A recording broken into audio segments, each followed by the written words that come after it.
Meus pais são militantes do PT, da luta, da reforma agrária, do sindicato. Nasceram lá também, moraram um tempo em Ituiutaba e Belo Horizonte, depois voltaram para lá e eu nasci lá também. Não tinha nenhum aninho de idade, fui para BH, fiquei em BH até os 9 anos. Com 9 anos nós viemos para Uberlândia e estamos aqui até hoje. A gente lutava muito contra a fome, as desigualdades. Os meus pais faziam parte da pastoral da criança, faziam redes comunitárias junto à associação de moradores.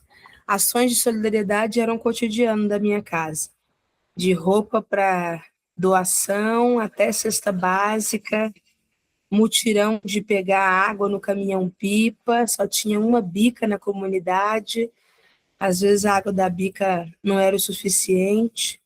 Então eu cresci em meio à luta e à solidariedade. Então, essa vontade aí de trabalhar com o coletivo veio de família mesmo. Com certeza. Minha mãe trabalhou mais de 20 anos como empregada doméstica, hoje é professora como eu. Meu pai foi seminarista das pastorais de base, daqueles movimentos de fé e política. Eu, na minha infância, participava, era de reunião do sindicato, reunião da SEBS. A minha diversão era ficar colorindo ali durante as reuniões. Então, cresci em meio a esses movimentos. O meu pai, ele conseguiu estudar porque foi para o seminário. Ele tinha uma vontade muito grande, né, de desenvolver assim esse lado acadêmico. E não tinha oportunidade quando era criança e nem jovem. Então, foi estar no seminário que possibilitou isso a ele. A minha mãe só voltou a estudar depois de bem mais velha. Eu já tinha inclusive nascido. Foi um mutirão ali de esforços para que ela conseguisse estudar, trabalhar, cuidar da casa, de mim. O meu pai logo também teve um tumor no cérebro, enquanto ela estudava, eu também era criança, então ela teve que se dividir entre tudo isso. Ela só conseguiu formar graças ao FIES na época, ela fez pedagogia na PUC, lá de Belo Horizonte, e foi a primeira da família a conseguir formar e ter acesso a um diploma universitário. Isso mudou a nossa história, a nossa trajetória, né? Eu, muitas vezes, percebia que entrar na universidade era mais um sonho da minha mãe do que meu. Eu só fui entender a importância da educação quando eu estava lá já fazendo pedagogia, né? Mas mudou o rumo das nossas vidas. Eu só sou deputada federal hoje porque eu passei pela universidade, a universidade me abriu muitas portas, me fez enxergar o mundo, entender as dinâmicas sociais e ter mais vontade ainda de lutar para mudar esse mundo. Eu sempre fui terrível, muito gostosa, mas aqui na Universidade Federal de Berlândia tinha um programa de ingresso seriado, PAES, que você fazia uma prova no final de cada ano do ensino médio. Além de fazer o Enem, eu também fiz esse programa seriado, e eu passei em pedagogia logo que terminei o ensino médio. Então, passei na UF com 16 anos. Eu sempre soube que eu sou negra, esse sempre foi um debate na minha casa. A minha mãe é negra, meu pai é branco, eu chamo Dandara não é à toa, é para resgatar a história dos povos negros que contribuíram, né, na luta e na resistência contra o processo de escravização. Eu sempre soube, mas eu fui realmente me entender enquanto uma pessoa negra, e eu pude viver mais intensamente na minha pele as diferenças de condições objetivas. Quem tinha condição de ficar na universidade só por conta de estudar, quem tinha que estudar, trabalhar e cuidar de casa. Eu, por diversas vezes, tive que fazer a escolha entre xerocar o texto da aula ou pagar o RU naquele dia. Eu tinha que escolher se eu ia faltar um dia do serviço para participar de um simpósio, um evento importante, né, ou se eu não ia ter um desconto no meu salário. E isso foi aflorando a luta pela necessidade da assistência estudantil, de uma mudança também nas políticas da universidade. Eu fui cotista e acho que é muito importante o movimento de colocar para dentro, mas nós sabemos que não é só abrir a porta, nós temos que garantir que as pessoas possam permanecer e ficar. Por isso, quando eu fui estudante da universidade, eu logo me engajei no DA, no diretório acadêmico, defendendo em especial as mulheres mães estudantes. Eu fui para o Diretório Central dos Estudantes, o DCE. Ali travamos uma luta muito grande para ter transporte intercamp. Aqui em Uberlândia nós temos campos da universidade esparramados pela cidade, para ter ampliação do restaurante universitário, para ter inauguração e ter uma moradia estudantil, e conquistamos tudo isso ao longo da gestão que eu estive na coordenação do DCE aqui da UF. Eu fui percebendo que só a luta muda a vida, por isso eu me dispus a essa disputa também institucional, né? Fui vereadora mais votada de Uberlândia, depois deputada federal, depois candidata a prefeita, e eu me lembro que na campanha de deputada federal, uma das grandes bandeiras nossas era ter uma mulher preta no Congresso Nacional.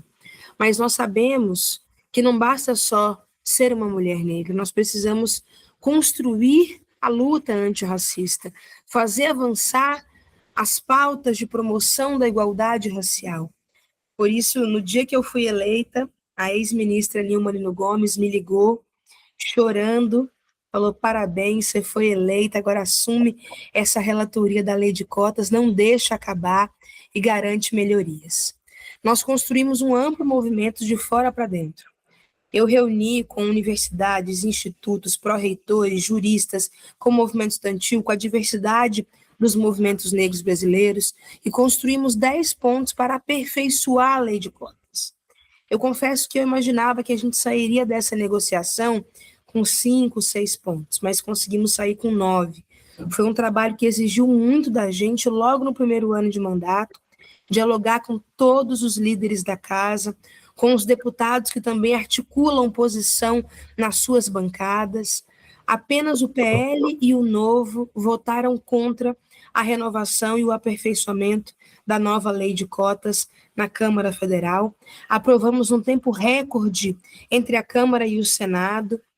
Da primeira vez demorou anos, dessa vez agora foram 2 meses, e também, muito rapidamente, o presidente Lula sancionou essa nova lei de cotas. As cotas, elas são uma ameaça àqueles que só querem manutenção de privilégio.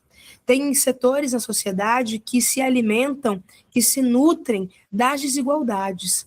Então, é desse movimento de analfabetismo, precarização, violência, pobreza, que muita gente tem o seu lucro. Quando a gente fala em construir políticas de promoção da igualdade, tem alguns setores mesquinhos, gananciosos, que se sentem ameaçados, porque sabem que quanto mais gente lendo, entendendo, interpretando o mundo, mais os privilégios deles serão combatidos. À medida que a gente avança em direitos, eles vão ter que retroceder nas desigualdades que constituem o seu poder econômico, político, né, na sociedade. Então, as cotas, elas são uma ameaça a essas elites que são herdeiras da Casa Grande, herdeiras desse passado muito recente escravocrata do nosso país. É a maior ação afirmativa que o movimento negro, de forma inteligente, sagaz, construiu, e olha que demorou quase 80 anos para a gente ter essa vitória, porque desde a década de 30, com a Frente Negra Brasileira, com o Teatro Experimental do Negro, Abdias do Nascimento já dizia que a gente precisava formar uma intelectualidade negra. Sem dúvida nenhuma, avançar em marcos legais, não deixar pontas soltas, construir movimentos na sociedade, fazer muita pressão nos espaços de poder, pautar e disputar esses espaços também, né? Eu gostaria muito que o povo brasileiro soubesse a força que ele tem. Eu estou naquele Congresso Nacional e é impressionante como o clima muda o dia que tem povo na rua. O dia que a gente consegue fazer uma manifestação, um ato grande, mobilizado, como foi aquele ato histórico contra a PEC da bandidagem. Segunda-feira, aquele centrão, inimigo do povo, estava com o rabinho no meio das pernas, murchinho. A gente tem que estar em estado permanente de luta de mobilização. Não tem outra saída. Companheira, essa violência me marcou profundamente. Eu já era militante, já estava atuando nos movimentos, mas no fundo a gente nunca imagina que vai chegar até nós e que vai ser tão brutal e tão violento assim, sabe? A gente luta contra isso, mas realmente acredita que o racismo vai ter fim. Eu fui numa festa de formatura de 2 grandes amigos meus, usando um turbante dourado e um vestido branco. Era um momento de festa, celebração. E eu já usava o turbante no meu cotidiano como ato de afirmação da minha identidade negra. Quando eu cheguei na festa de engenharia civil da UFO, eu já percebi os olhares. E não eram olhares convidativos, amistosos. É como se eles questionassem a minha presença naquele lugar. Negros como eu contavam na palma da mão. Quantos que tinham? Eu preferi fingir que não era comigo, que eu não ouvia. Quase no final da festa, tinha um trio elétrico, isso era 2017, logo depois do golpe, quando a presidenta Dilma e o motorista do trio elétrico, ele fazia as nossas manifestações. Ele pegou o microfone e me chamou, Dandara, negona, vem aqui fazer fora Temer no microfone. E eu corri lá, falei, pelo amor de Deus, Jamil, não é minha festa, eu sou só convidada aqui, eu não posso falar, calma. E ele, não, faz um vídeo, eu quero divulgar, que eu estou fazendo som aqui no Palácio Cristal, enquanto eu fazia o vídeo para eles segurando o telefone, eles vieram, tentaram tirar meu turbante, depois conseguiram tirar, jogar no chão, fizeram uma rodinha em volta de mim, viraram as latinhas de cerveja em mim, eu consegui sair correndo, achar os meus amigos, eles acionaram a segurança foram até eles, expulsaram eles da festa, mas eu fui literalmente a última pessoa a sair do Palácio Cristal, que é esse lugar de eventos, porque eu fiquei com medo deles estarem do lado de fora esperando para bater na gente, fazer alguma retaliação. Eu confesso que a minha ficha só caiu quando eu cheguei em casa e contei para minha mãe e para minha tia. A minha mãe, como eu te disse, trabalhou muito tempo como empregada doméstica, sofreu muita coisa já no ambiente de trabalho, dos patrões só deixarem ela comer se sobrasse comida, de falar para ela passar água sanitária na pele para dar uma desencardida. E a minha mãe chorava muito. A minha tia, que ainda é empregada doméstica até hoje, também reviveu muitas situações de humilhação que ela já passou. Nesse momento que a minha ficha caiu, eu fiz um post no Facebook que o título era Nossa Presença Incomoda. E relatei o que aconteceu. Minha tia fez um chá forte para mim, eu tirei um cochilo. Quando eu acordei, a postagem já estava viralizada, com muitas curtidas, muitos comentários, muita gente me ligando. Eu fui para a delegacia, fiz o boletim de ocorrência. Não entrou racismo, entrou agressão física motivada pelo preconceito racial. Para entrar esse motivado foram mais de 2 horas de delegacia. E olha que estava lá comigo umas 10 pessoas, gente que viu a cena, que acompanhou, que ficou comigo até o final, né? E depois disso entrei com processo civil e criminal, foi arquivada a minha denúncia. Eles falavam, o promotor disse que o racismo estava na minha alma, que os caras só foram deselegantes com uma dama, que o que teve foi uma guerrinha de cerveja. Pense bem, ele não tocou na minha roupa, no meu brinco, ele tirou e jogou no chão o que mais me caracterizava enquanto uma mulher negra naquele lugar. Eu também sofri uma onda de haters, de ataques nas redes sociais muito grande. Pessoas que não acreditavam no meu relato, que questionavam o que eu estava dizendo, que vieram, em momento algum, eu expus a identidade das pessoas que fizeram isso comigo, mas que vinham defender as pessoas que me agrediram, que me violentaram dessa forma na festa de formatura. Eu fiquei pensando muito. Eu já era uma militante, eu denunciei, foi parar no programa da Fátima Bernardes, teve uma repercussão nacional e mesmo assim foi arquivado. E o racismo cotidiano que acontece com a Dona Maria, com o seu João, que não vira notícia no jornal, nem post bombado no Facebook. Então, eu decidi, dali em diante, transformar a minha vida em dedicação a combater o racismo no nosso país. Eu defendo que o Conselho Nacional de Justiça tenha diretrizes para a atuação jurídica como um todo no enfrentamento e no combate ao racismo. Pesquisa dados de boletim de ocorrência de crime de racismo. Você não acha? Pesquisa quantos processos nós tivemos no Brasil de injúria racial ou de racismo. É muito solto, disperso. Nós não temos nenhuma sistematização. Agora, isso quer dizer que o racismo no Brasil diminuiu? Ou que não tem mais racismo na nossa sociedade? Não.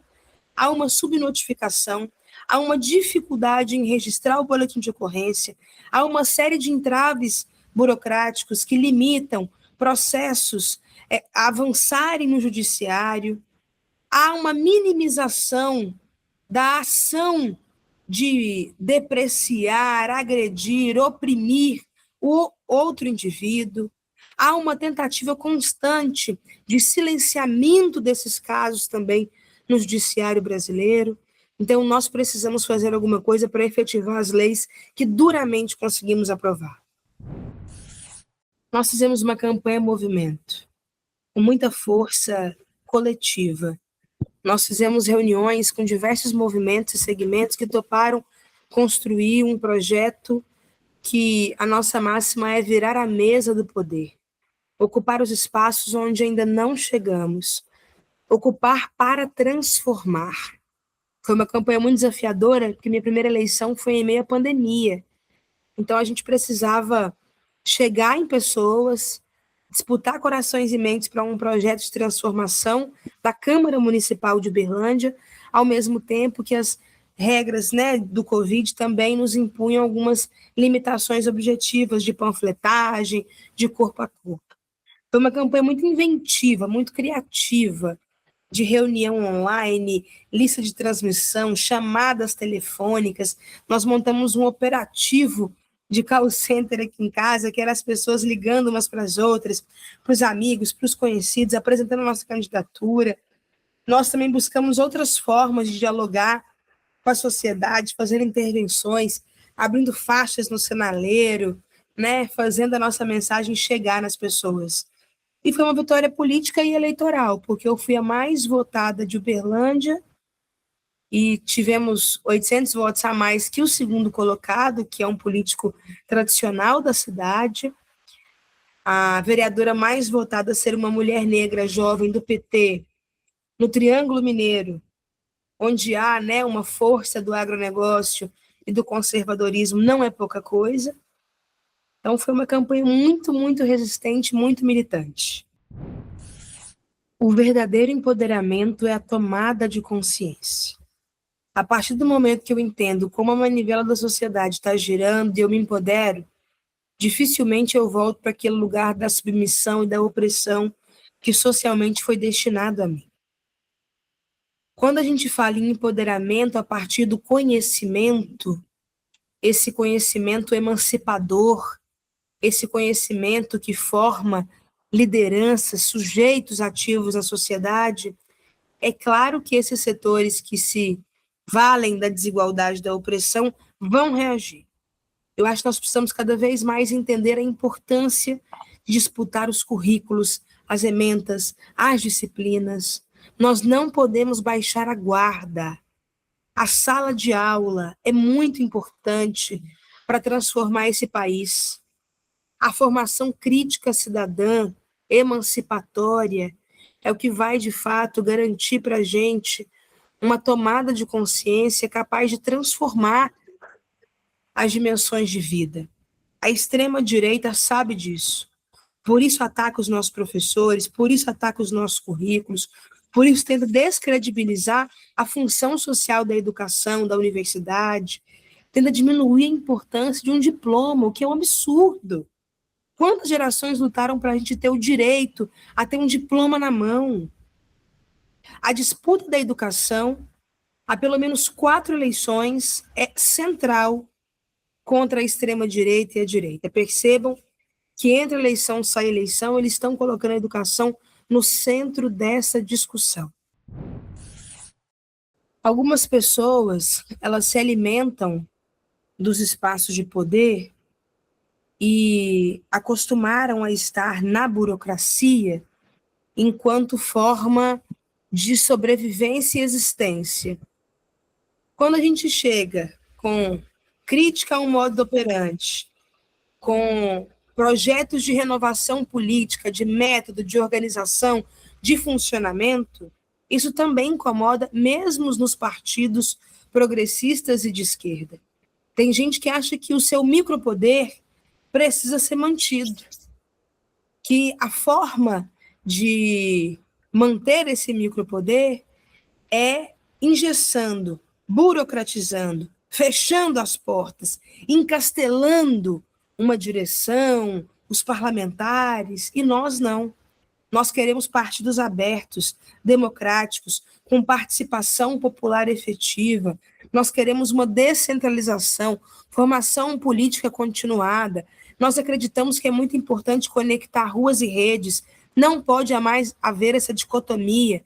Nós temos que formar uma geração de digitais influencers de esquerda, cyberativistas de esquerda, hackers do campo progressista. Nós precisamos disputar esse tal algoritmo que todo mundo fala como se fosse um ser inanimado muito distante, mas que está aí, presente no nosso cotidiano, né?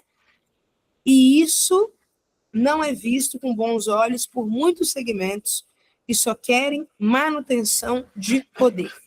Então, nós enfrentamos resistência dentro e fora dos nossos partidos, dentro e fora dos espaços de poder.